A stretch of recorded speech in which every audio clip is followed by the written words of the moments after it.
देखिए ये क्लास 8 का एक्सरसाइज 4.3 का प्रश्न है कि दो सिक्कों को एक साथ उछालते हैं। दो सिक्के हैं हमारे पास, उसे हम एक साथ उछाल रहे हैं। एक सिक्के के चित आने की क्या प्रायिकता है। हम यहाँ पर प्रायिकता पढ़ेंगे 4.3 में, प्रोबेबिलिटी। तो प्रायिकता हम ज्ञात करना चाहते हैं किसका, कि एक सिक्के के चित आने की प्रायिकता। तो सिक्के में हर सिक्के का दो पहलू होता है, दो साइड होता है। एक होता है हेड और एक होता है टेल। एक होता है हेड और एक होता है टेल। अगर हमारे पास दो सिक्के हैं, ठीक है, इसमें भी एक हेड है और एक टेल है, इसके भी दो साइड्स हैं और इसके भी दो साइड्स हैं, सबके दो दो साइड्स हैं। तो जब हम इससे परिणाम प्राप्त करेंगे, एक साथ उछालेंगे, तो क्या क्या आ सकता है। देखिए इसका हेड आ सकता है। देखिए कुल परिणाम पहले लिख लेते हैं। कौन कौन सा परिणाम हमारा आ सकता है। इसका अगर हेड आ रहा है तो उसका भी हेड आ सकता है। इसका हेड आ रहा है तो उसका टेल आ सकता है। इसका अगर टेल आ रहा है तो उसका हेड आ सकता है। इसका टेल आ रहा है तो उसका भी टेल आ सकता है। तो कुल हमारे पास कितने परिणाम हो गए, 4। देखिए कितने परिणाम हो गए, 4 परिणाम। 4 परिणाम। कुल कितने परिणाम हो गए, 4 परिणाम। तो हमें प्रायिकता किसकी निकालनी है, कि एक सिक्के के चित आने की प्रायिकता, यानी कि एक सिक्का चित आना चाहिए। चित और पट होता है ना, चित और पट। तो एक हमारा आना चाहिए हेड और टेल। तो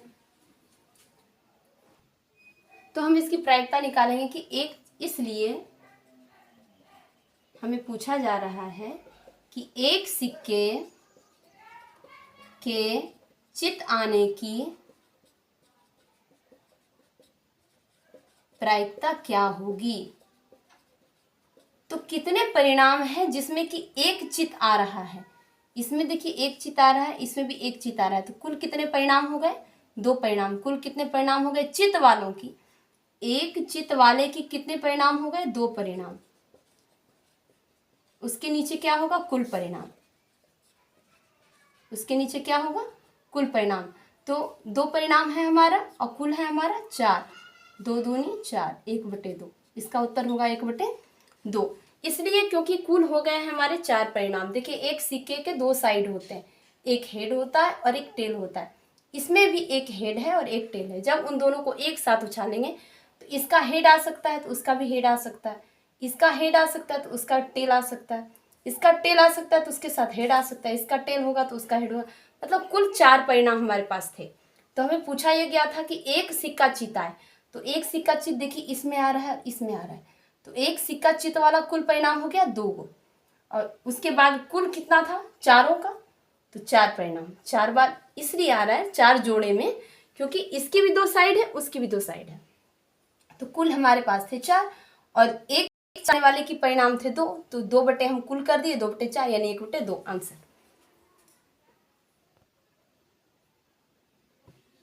देखिए बच्चों दूसरा प्रश्न है हमारा कि एक थैला है, एक बैग है, उसमें 6 सफेद गेंद है।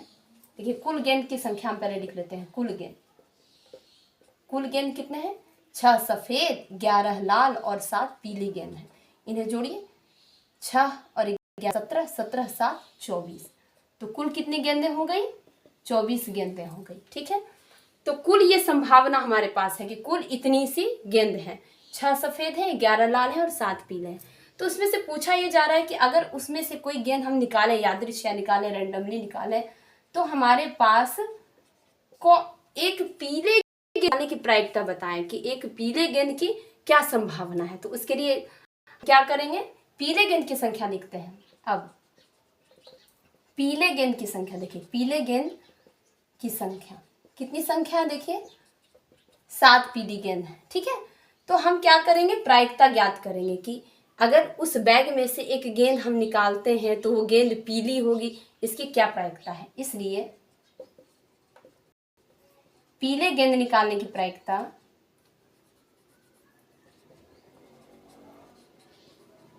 पीले गेंद, एक पीली गेंद एक पीली गेंद निकालने की जो हमारी प्रायिकता होगी, पीली गेंद की संख्या। तो देखिए इसलिए एक पीली गेंद निकालने की प्रायिकता हमारी क्या होगी, पीली कुल संभावना कितनी है, देखिए पीली गेंद की संख्या देखिए कितनी है, पीली गेंद की संख्या, पीली गेंद की संख्या आसान तरीका है इसे समझने का, बटे कुल। तो पीली गेंद आने की जो संभावना होती है उसके नीचे कुल संभावना, तो कुल है हमारे पास 24 गेंद है, तो कुल को क्या करेंगे उसके नीचे बटे कर देंगे, यानी 7/24 उत्तर। पीली गेंद की संख्या हमारी 7 है, देखिए दी गई है, और कुल है हमारे पास 24, तो कुल संभावना हो गई। देखिए कुल नीचे देना होगा, अगर आप किसी एक घटना की प्रायिकता निकाल रहे हैं तो उस घटना में जितनी संभावना है वो नीचे रहेगी।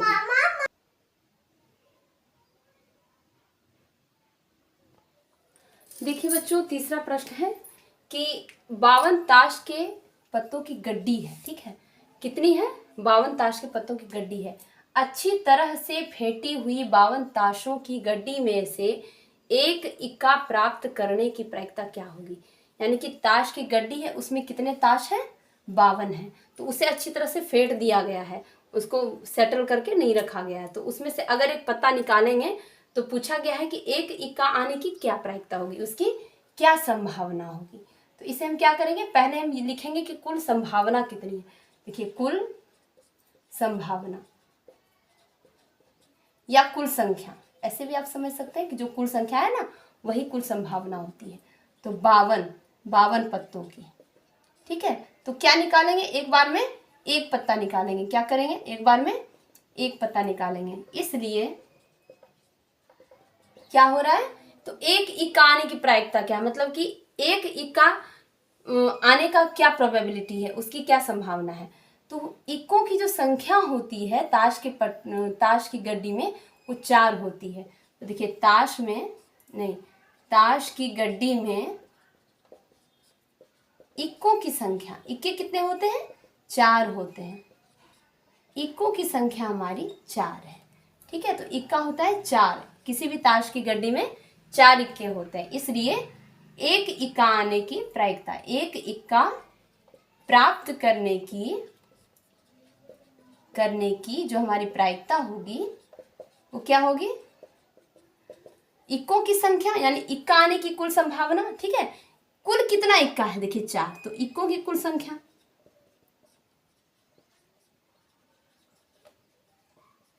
उसके नीचे होगी इक्कों की कुल संख्या बटे कुल संभावना। ताश की गड्डी में जितने पत्तों की संख्या है ना वही कुल संभावना है, तो क्या होगी, कुल पत्तों की संख्या। तो ये हमारा क्या होगा, देखिए इक्कों की संख्या हो गई 4, उसके नीचे होगी 52 यानी 52, 13 चौका 52, 13 बार में कट जाएगा, 1/13, ये हुआ हमारा आंसर।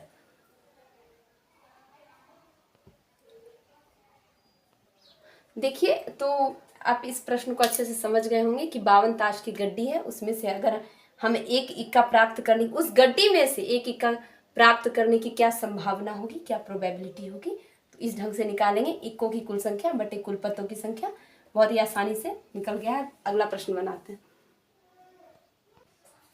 देखिए बच्चों, हमारा चौथा प्रश्न है कि जब एक पासे को फेंका जाता है, पासा आप जानते हैं, लूडो खेलते होंगे, कोई चौसर खेलते होंगे, तो जो एक छोटा सा क्यूब होता है ना जिस पर अंक लिखे होते हैं वो होता है पासा, उस पर कितने अंक लिखे होते हैं, 6 अंक लिखे होते हैं, 1 2 3 4 5 6, 1 2 3 4 5 और 6, ठीक है, कितने अंक लिखे होते हैं, 6 अंक। तो यही हमारे पासे पर यही अंक अंकित होते हैं, दिखाए जाते हैं, या फिर यही सिर्फ इतनी ही संख्याएं होती है एक पासे पर, इसमें 6 साइड होते हैं घन में, तो इसी टाइप का होता है पासा। तो पासे को जब फेंकते हैं तो निम्न घटनाओं से प्राप्त होने वाली प्रायिकताओं को लिखिए। तो इसमें कहा गया है, सबसे पहला प्रश्न है कि एक अभाज्य संख्या प्राप्त करने की प्रायिकता। तो ये सबसे पहले आपको लिखना होगा कि कुल कितनी प्रायिकता है, कुल संभावना कितनी है। देखिए कुल संभावना हमारे पास कितनी है, 6 संभावना है, ठीक है। जब एक पासा फेंकेंगे तो या तो 1 आएगा, या तो 2 आएगा, या तो 3 आएगा, या तो 4 आएगा, या तो 5 आएगा, या तो 6 आएगा, इसे छोड़कर और कुछ नहीं होगा। तो कुल संभावना हमारे पास कितनी हो गई, 6 हो गई। तो एक अभाज्य संख्या, तो अभाज्य संख्या आप सभी जानते हैं कि अभाज्य संख्या कौन कौन सी होती हैं, 2 3 और 5, ठीक है। तो एक अभाज्य संख्या प्राप्त करने की प्रायिकता तो एक अभाज्य संख्या प्राप्त करने की प्रायिकता। तो देखिए ये कैसे करेंगे, तो अभाज्य संख्या कितनी है हमारे पास, अभाज्य संख्या हमारे पास है 2, 3 और 5, 2, 3, 5। तो ये कितनी हो गई, कितनी संभावना हो गई, 1, 2, 3, 3 संभावना। तो 3 संभावना हो गई अभाज्य संख्या वाली। उसके नीचे लिखेंगे कुल संभावना, 3/6 यानी 1/2। तो देखिए हम बना रहे थे, बच्चे के कारण थोड़ी सी डिस्टर्बनेस हो जाती है। एक अभाज्य संख्या प्राप्त करने की प्रायिकता हमें पूछी जा रही है। तो आप सभी जानते हैं कि अभाज्य संख्या 2, 3, 5, चलिए 3 संख्याएं हो गई, 1, 2, 3 संख्याएं। तो 3 हम ऊपर लिख देंगे और कुल संभावना हमारे पास 6 है, तो 3/6 यानी 1/2। ये हमारा सबसे पहला प्रश्न बना। ठीक है, अब देखिए दूसरा है, एक अभाज्य संख्या नहीं, एक अभाज्य संख्या नहीं। तो इसमें तो कुल 6 संख्या ही दी गई है, क्योंकि पासे पर ये कुल 6 संख्याएं ही होती हैं। जब हम पासे को फेंकते हैं तो इन्हीं 6 में से कोई एक आता है, इसके बाद और कुछ नहीं आता। तो एक अभाज्य संख्या नहीं, प्राप्त करने की प्रायिकता, प्राप्त करने की प्रायिकता। इसे हम कैसे बनाएंगे, तो देखिए अभाज्य संख्या नहीं, 1, 4 और 6, ये 3 संख्या हमारी हो गई, 1, 4 और 6। ठीक है, 1, 4 और 6 ये 3 संख्याएं होंगी। तो इसका भी ऊपर लिखेंगे 3 संभावनाएं, नीचे कुल यानी 6 संभावना, यानी 1/2। इसका भी उत्तर हुआ 1/2। अब देखिए दूसरा पॉइंट है हमारा, दूसरा पॉइंट क्या कह रहा है, 4 से बड़ी एक संख्या। दूसरा पॉइंट कह रहा है 4 से बड़ी एक संख्या। ठीक है, तो 4 से बड़ी एक संख्या, 4 से बड़ी कितनी संख्या देखिए, 5 और 6 है। ठीक है, तो ये कुल कितनी संभावना हो गई, 2, यानी कि 5 और 6 दो ही संख्या ऐसी हैं जो 4 से बड़ी हैं। तो कितनी संख्या 4 से बड़ी, देखिए 5 और 6। ठीक है, तो दो संख्याएं 4 से बड़ी हैं, तो हम लिखेंगे 4 से बड़ी एक संख्या प्राप्त करने की प्रायिकता। इसकी प्रायिकता क्या होगी, तो 4 से बड़ी हमारे पास कुल 2 संख्याएं हैं, 5 और 6 है ना। देखिए 5 और 6 तो 2 संख्याएं यानी 2 संभावनाएं हैं। अब कुल संभावनाएं 6 है, 2 तिया 6, 1/3, ये हो गई उसकी प्रायिकता। चलिए अब देखिए कह रहा है दूसरा कि 4 से बड़ी संख्या नहीं, 4 से बड़ी संख्या नहीं यानी 4 से छोटी, यानी कि 4 और 4 से छोटी। तो 4 से बड़ी संख्या नहीं आएगा तो बाकी सब यही चारों बचा है ना, 1, 2, 3, 4। तो 4 से बड़ी कहने का मतलब यही बड़ी नहीं होनी चाहिए, यानी 4 या फिर 4 से छोटी होनी चाहिए। 4 से बड़ी नहीं कह रहा है, मतलब ये दोनों नहीं कह रहा है, बाकी 4 या 4 से छोटी संख्या होनी चाहिए। तो हम यहाँ लिखेंगे 4 से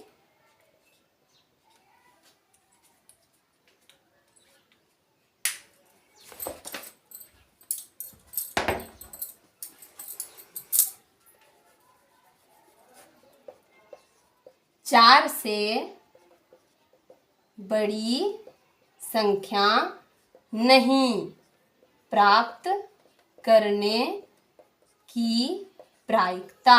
तो कैसे बनाएंगे, तो 4 से बड़ी संख्या नहीं यानी 5 और 6 को नहीं लेना है, बाकी 4 और 4 से छोटी संख्या आ सकती है। तो कुल कितनी हो गई बच्चों, 1, 2, 3 और 4, यानी 1, 2, 3 और 4। तो कुल कितनी संभावना हो गई, 4 से बड़ी संख्या नहीं आने की कुल 4 संभावना हो गई, 1, 2, 3 और 4। तो ऊपर लिखेंगे 4, नीचे लिखेंगे कुल 2 दूनी 4, 2 तिया 6, यानी 2/3 हो गई इसकी प्रायिकता। देखिए 4 से बड़ी संख्या नहीं बोल रहा है, यानी 5 और 6। तो बच्चों ये हम बना रहे थे कि 4 से बड़ी संख्या नहीं प्राप्त करने की प्रायिकता आ गई हमारी 2/3। अब देखिए तीसरा और लास्ट प्रश्न है इसका कि एक सम संख्या, एक सम संख्या, सम संख्या तो आप सभी जानते होंगे, 2 और 2 से विभाजित होने वाली सभी संख्याएं सम संख्या होती है। तो एक सम संख्या आने की क्या निकालनी है, प्रायिकता। तो एक सम संख्या आने की प्रायिकता। तो देखिए बच्चों 1 से 6 तक तो संख्याएं होती है इनमें एक पासे में, तो 1, 2, 3, 4, 5, 6। ठीक है, तो इसमें सम संख्या कितनी है, देखिए सम सम संख्या, सॉरी यहाँ नहीं लिख सकते, तो सम संख्या कितनी है, देखिए एक 2 है, एक 4 है और एक 6 है, तीन ही संख्या है ना, तो 2, 4 और 6, तो कुल कितनी, इसमें कितनी संभावना हो गई सम संख्या आने की, 3 संभावना, 2, 4, 6, 3 संख्या और कुल है हमारी 6 संभावना, 3 दूनी 6, इसका भी उत्तर होगा 1/2। तो ये प्रश्न कंप्लीट हुआ। अब 5वां प्रश्न है, उसे हम सॉल्व करेंगे। तो बच्चों आपको ये प्रश्न अच्छे से समझ में आ गया होगा कि एक पासे पर 6 संख्याएं होती, 1, 2, 3, 4, 5, 6, तो उन्हीं में से हमें दिया गया था कि अभाज्य संख्या प्राप्त करने की, एक अभाज्य संख्या नहीं प्राप्त करने की, 4 से बड़ी संख्या प्राप्त करने की, 4 से बड़ी नहीं प्राप्त करने की और एक सम संख्या प्राप्त करने की। तो इसकी इस प्रायिकता को हम लोग समझ गए हैं अच्छे से, उम्मीद है आप लोग समझ रहे होंगे। नहीं समझ में आया, कोई गलती हो तो प्लीज़ कमेंट में लिखें ताकि हम अपनी गलती सुधार सकें। देखिए बच्चों 4.3 का ये अंतिम प्रश्न है कि 12 अलग अलग पर्चियां हैं, उस पर 1 से 12 तक जो संख्याएं हैं वो सब लिखी हुई हैं, 1, 2, 3, 4। तो देखिए बच्चों हम क्या कर रहे थे, 1, 2, 3, 4, 5, 6, 7, 8, 9, 10, 11 और 12, यानी 1 से 12 तक की संख्या है, 12 पर्चियों में लिखा गया है, 1, 2, 3, 4, 5, 6, 7, 8, 9, 10, 11, 12। तो देखिए प्रश्न आपको दिख रहा है, 12 अलग अलग पर्चियां हैं, ठीक है, और 12 पर 1 से 12 तक की संख्याएं लिखी हुई हैं, एक पर्ची पर एक संख्या, उन्हें एक डब्बे में रखा और उसको अच्छी तरह से फेंट दिया, अच्छी तरह से मिला दिया। तो अब डब्बे के अंदर से बिना देखे एक पर्ची यादृच्छिक रैंडमली निकाल लेते हैं, यानी बिना देखे कोई एक निकाल लीजिए। तो निम्नलिखित की प्रायिकता पूछी जा रही है। तो क्या पूछी जा रही है कि संख्या 5 प्राप्त करना। तो सबसे पहले तो ये देखिए कि 12 पर्ची 12 संख्या, तो कुल संभावना कितनी है हमारे पास, कुल संभावना कितनी हो गई 12, ठीक है, कुल संभावना 12। तो संख्या 5 कितनी है, एक ही है ना, 1 से 12 में तो संख्या 5 एक ही बार आ रही है कि 1 से 12 तक की संख्या है, कोई भी संख्या डबल नहीं की गई है, यानी कि इसलिए संख्या 5 प्राप्त करने की संभावना कितनी है, देखिए 5 प्राप्त करने की संभावना कितनी हो गई, 1 हुई। क्यों कि संख्या 5 भी एक ही है, कोई भी संख्या डबल नहीं है कि 2 संभावना हो गई 3 हो गई, वो नहीं होगा। 1 से 12 तक की लगातार की संख्याएं दी गई है तो 5 उसमें एक बार आता है, तो कुल कितनी संभावना हो गई, सॉरी हम गलती से लिख दिए, तो ये 5 प्राप्त करने की संभावना हो गई 1, कितनी हो गई 1। अतः प्रायिकता जो हमारी हो जाएगी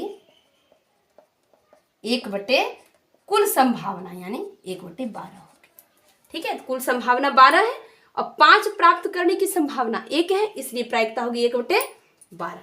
अब देखिए दूसरा प्रश्न है हमारा कि संख्या 13 प्राप्त करो। अब आप ही बताइए कितना बेवकूफ बनाया जा रहा है, 1 से 12 तक संख्या ही है तो 13 कहाँ से प्राप्त करें।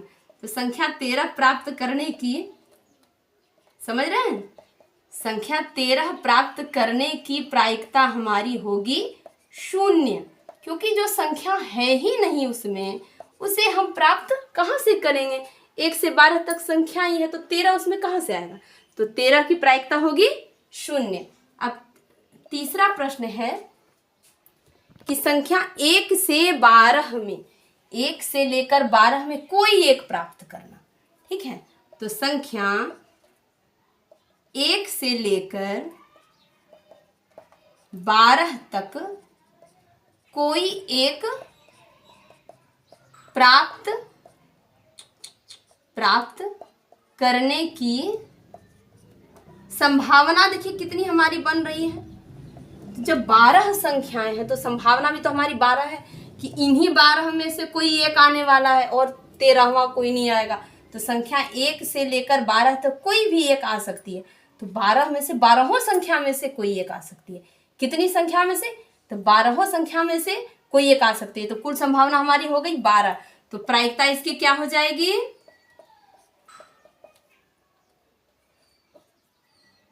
मार्कर फिसलता है इस पर, तो प्रायिकता इसकी क्या हो जाएगी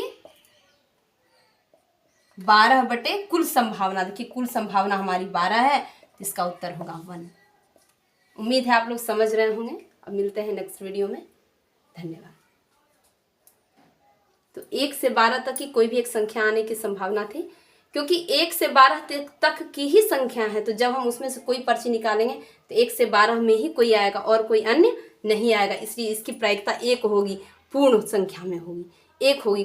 किसी भी घटना के मतलब सभी प्रायिकताओं का योग भी 1 होता है।